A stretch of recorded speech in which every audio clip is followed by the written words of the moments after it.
Hi everyone, and welcome to this time-lapsed version of a sunflower in soft pastel. I've painted the same yellow flower twice, each time on a different pastel paper so that I can compare the pros and cons of both papers. So first time round it's on Sennelier pastel card, which I hadn't used before, and second attempt was on Pastelmat paper. So I hope you enjoy seeing how both of these turn out and hearing my thoughts as I go along the process. And if you like the time-lapse version of this, but would like to learn more, do check me out over on Patreon. You'll find links in the description below. There I'll be releasing full-length tutorial on the Pastelmat sunflower so that my patrons can work along and they'll have access to the reference images and lots more. But if you're new to me here on YouTube, please do hit the subscribe button so that you'll get all my future content. Enjoy the video.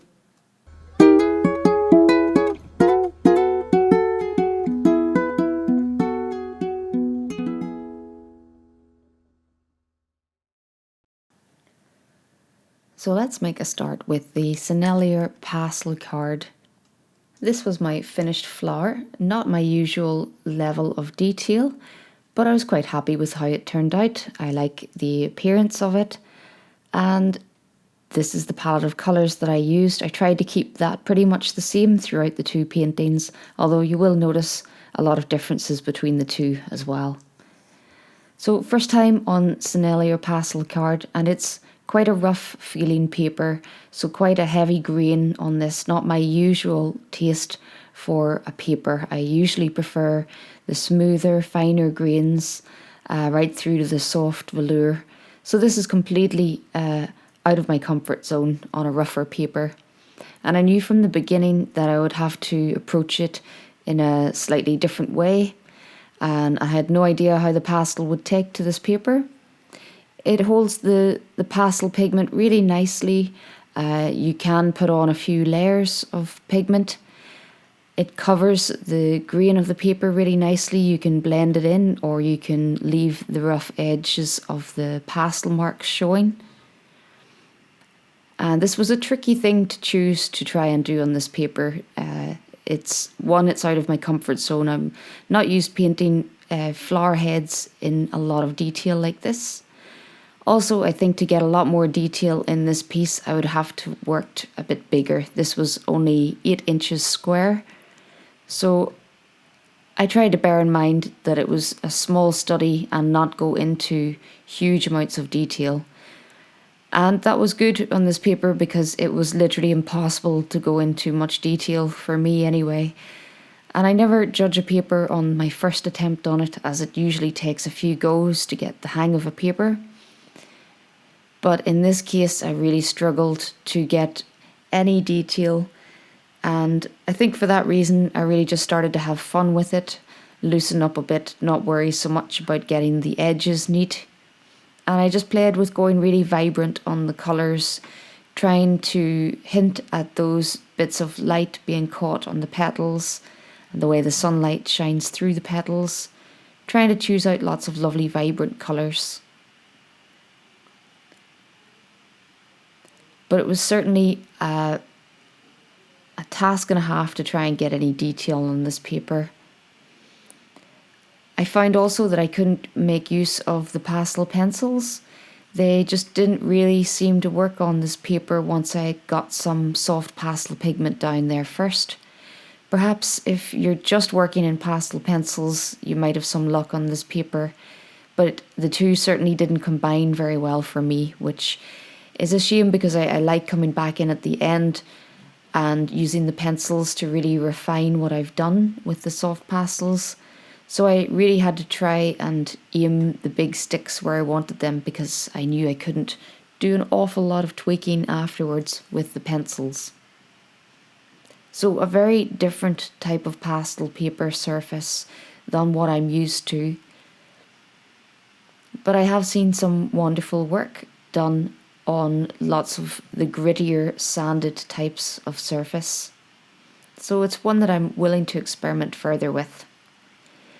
I think, however, there are better versions of this type of paper on the market. I've tried the UArt sanded paper, and I think I would like to try a few more of the grits on that paper before trying out the Sennelier again.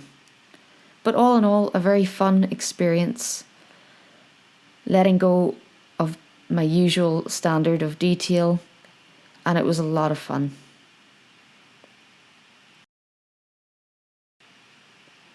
But next we're on to the Pastelmat. This one took me a little bit longer than the Sennelier one. Again, I tried to use similar palette,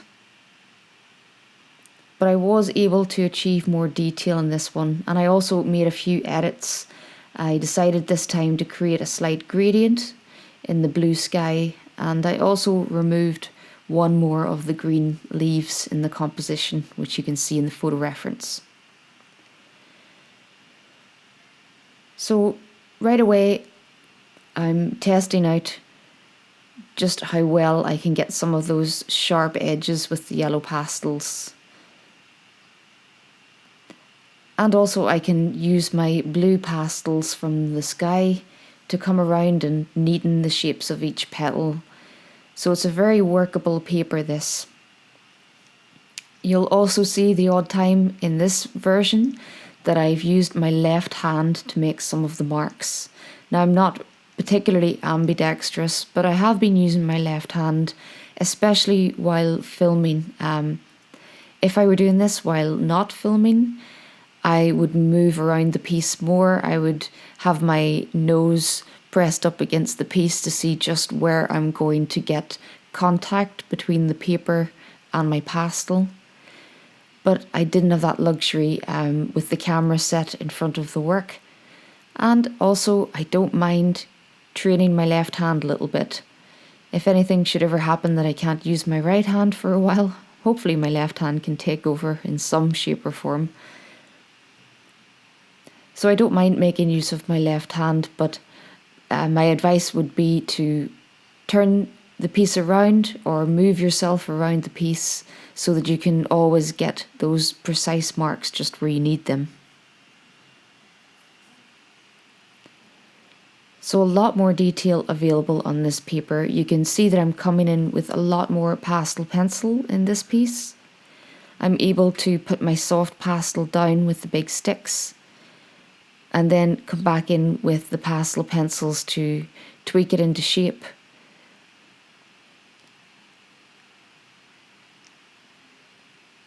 And I wouldn't say that it was easier on this paper, as I always find Pastelmat is a bit tricky just because of how much detail you can get on there. I really could have spent days on this one small flower head. But again, I was trying to think of it as a quicker study. And I think in comparison to the first piece, I didn't manage to capture quite the same vibrance in this piece. I think I was braver with my colours in the first one. So I didn't paint them exactly the same. But it's not often that I repeat a painting like this right after each other. And it was a really useful exercise just to try out two different papers and do this direct comparison. And I did notice at this point of filming that I must have bumped into my camera. Moving around a lot, trying to get a better angle to get those crisp little edges to the petals. But thankfully I noticed pretty soon and we're back to normal.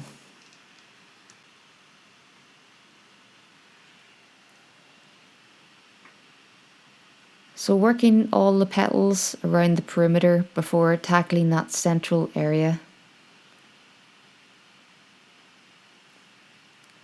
Laying in the colours quite loosely, then coming back in and trying to make the edges of the shadows nice and crisp.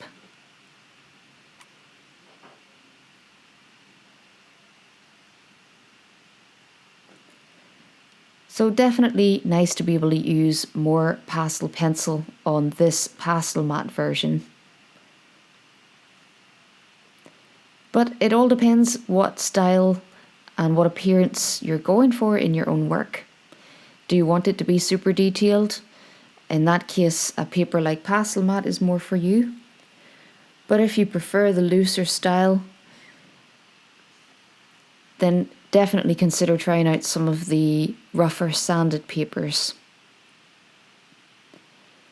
So the central part of the flower, a little bit more detail attainable in this version than on the other one, where I just couldn't get any detail in the center at all. But even so, to paint this photorealistically, I think I would have to do the flower head about twice this size. Just not really enough space to get each little detail. But I was much more happy with how the center of this flower turned out.